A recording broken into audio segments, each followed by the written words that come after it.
வணக்கம். தமிழ்நாட்டின் வாசல் வர வந்துட்ட பேராபத்தை பற்றி நேற்று நான் வீடியோவில் சொல்லியிருந்தேன். டீலிமிட்டேஷனுங்கிற பேரில் தனது லிமிட்டை தாண்டி பாஜக அரசு தமிழ்நாடு உள்ளிட்ட தென் மாநிலங்களை வஞ்சிக்குது. வட மாநிலங்களுக்கு அரசியல் வலிமையை மேலும் வாரி வழங்குகிற மாதிரியோ, தென் மாநிலங்கள் அரசியல் வலிமையை இழப்பது மாதிரியோ நடந்தால் தமிழ்நாடு பார்த்துக்கிட்டு சும்மா இருக்காது. ஒவ்வொரு குடும்பமும் தெருவுக்கு வந்து போராடும்னு சொல்லியிருந்தேன். யார் நல்லது சொன்னாலும் கேட்காத ஒன்றிய பாஜக அரசு இதையும் கேட்கல. சட்ட திருத்தம் கொண்டு வந்து நாடாளுமன்றத்தில் தமிழ்நாட்டின் குரலை ஒடுக்க பார்க்குறாங்க. நாளைக்கு கொண்டு வரப்போகிற சட்ட திருத்தத்தால் வட மாநிலத்துக்கும் தென் மாநிலங்களுக்குமான உறுப்பினர்கள் எண்ணிக்கை வேறுபடும். சும்மா பெயரளவுக்கு தமிழ்நாடு உள்ளிட்ட தென் மாநிலங்களுக்கு தொகுதி அதிகரிக்கணும்னு சொல்லிட்டு அவங்களுக்கு சாதகமான வட மாநிலங்களுக்கு மிக மிக கூடுதலாக தொகுதிகளை அதிகரித்து நம்ம தென் மாநிலங்களின் பிரதிநிதித்துவமே தேவை இல்லை என்ற நிலைமையை கொண்டு வர போகிறாங்க. இதைத்தான் எங்களுக்கு கிடைக்கப்படும் மாபெரும் அநீதி என சொல்கிறோம். மக்கள் தொகையை கட்டுப்படுத்துனதுக்காக தென் மாநிலங்களுக்கு தண்டனை இது.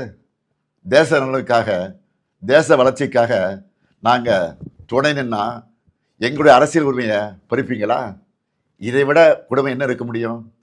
பிரதமர் மோடி அவர்களே, தமிழர்களையும் தென் மாநில மக்களையும் இரண்டாந்தர குடிமக்களாக பார்க்குறீங்க. டெல்லி பாஜகவுக்கு தமிழர்கள் யாருன்னு காட்ட வேண்டிய நேரம் வந்துருச்சு. தமிழ்நாட்டின் குரல் வலையை நெருக்க நினைக்கும் ஒன்றிய பாஜக அரசுக்கு எதிராக தமிழ்நாட்டில் இருக்க ஒவ்வொரு குடும்பமும் தங்கள் எதிர்ப்பை தெரிவிக்க வேண்டிய நேரம் வந்தாச்சு. நாளைக்கு நாடாளுமன்றத்தில் அவங்க கொண்டு வர போகிற சட்ட திருத்தத்துக்கு எதிர்ப்பை காட்டுற மாதிரி தமிழ்நாட்டில் எல்லாரும் நம்ம வீட்டில் கருப்பு கொடியை ஏற்றுவோம். கருப்பு சட்டத்தை எதிர்த்து நம்ம எதிர்ப்பின் அடையாளமாக கருப்பு கொடியை ஏற்றுவோம்.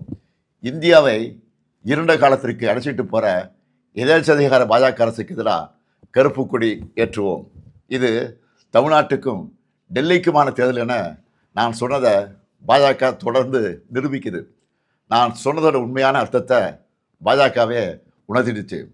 அவங்களுக்கு தமிழ்நாடு முன்னேறக்கூடாது, தமிழ்நாட்டை சார்ந்தவங்க குரல் கூட நாடாளுமன்றத்தில் ஒழிக்கக்கூடாது.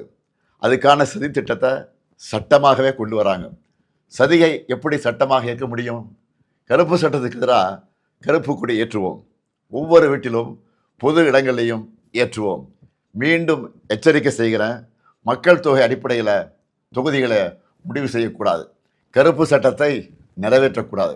8 கோடி தமிழர்களின் ஒற்றை கோரிக்கை இது. அரசியல் எல்லைகளை கடந்து தமிழ்நாட்டின் உரிமையை காக்க தமிழ்நாடே ஓங்கி ஒலிக்கட்டும். தமிழ்நாடு போராடும், தமிழ்நாடு வெல்லும்.